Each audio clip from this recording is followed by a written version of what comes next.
Jared Poland, FroKnowsPhoto.com, here with another photo of the week. And this week, hey, I'm down here in this corner. You can see me talking. Yeah. So this week I picked a photo of a friend of mine, Dave Leno. He is a future really big sportscaster that you will see a lot of as he progresses and leaves college, which he will be doing this year, and will be picked up by some network because he is that good of an announcer straight out of college.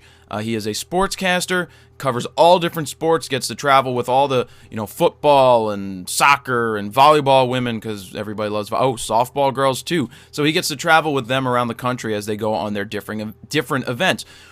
So I've been helping Dave create a website as well as photos to put on his site and business cards, and he had me come down to one of his games that he was calling at the Camden River Sharks, and basically he was calling the game himself, so he was doing color and doing the play-by-play.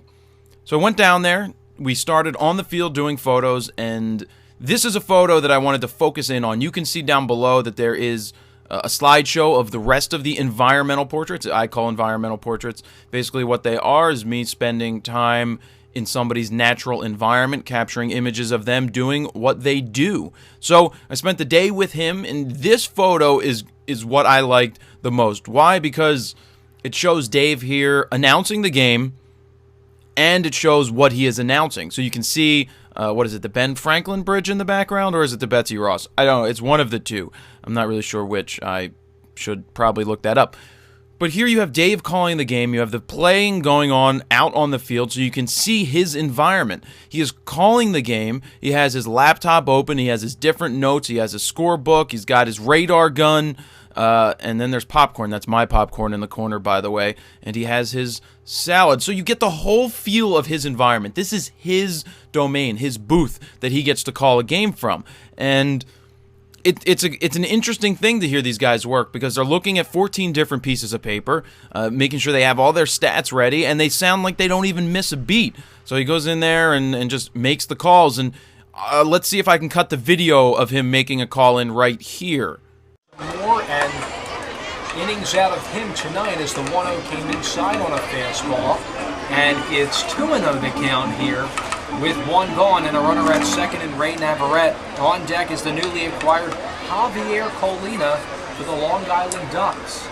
2-0 the count, and here it is to Cancel, and drives that one past Olivares down the third baseline, easily routing third, and coming in the score is Navarrete. Cancel will dig for two. The throw by Guzman, not in time on three hops and wide of the second base bag. It's an RBI double for Robinson Cancel. That's RBI number 44, and Long Island takes an early 1-0 lead over Camden in the top of the first. All right, so back to the photo. You have Dave sitting here calling the game, taking notes, calling the game, doing whatever he's going to do. And how did I frame this? Well, I used the 14 to 24 shot at 14. Let's see, 1/160th of a second at f8 at ISO 640.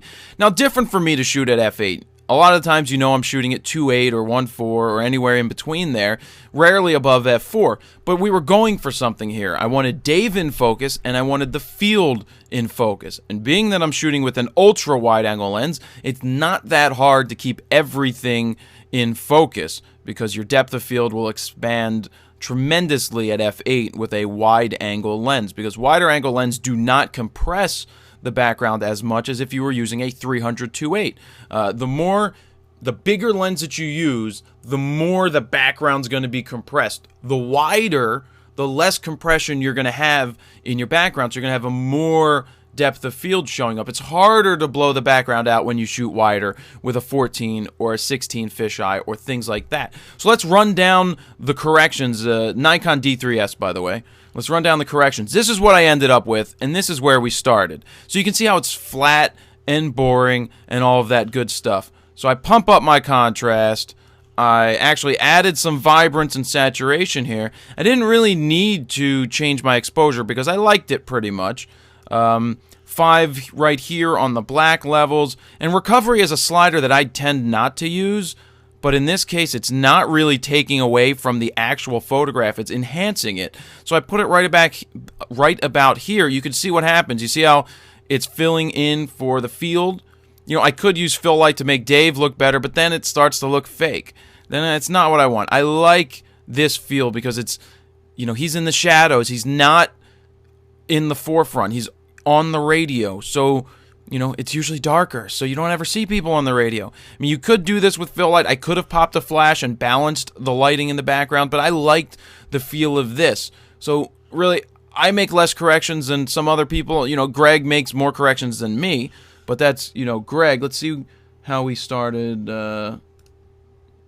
Yeah, so we got pretty close to where I was the first time. So I like this feel. I also put this image onto Dave's business card because I thought it would be a cool photo that says sportscaster, and it shows him actually calling a game.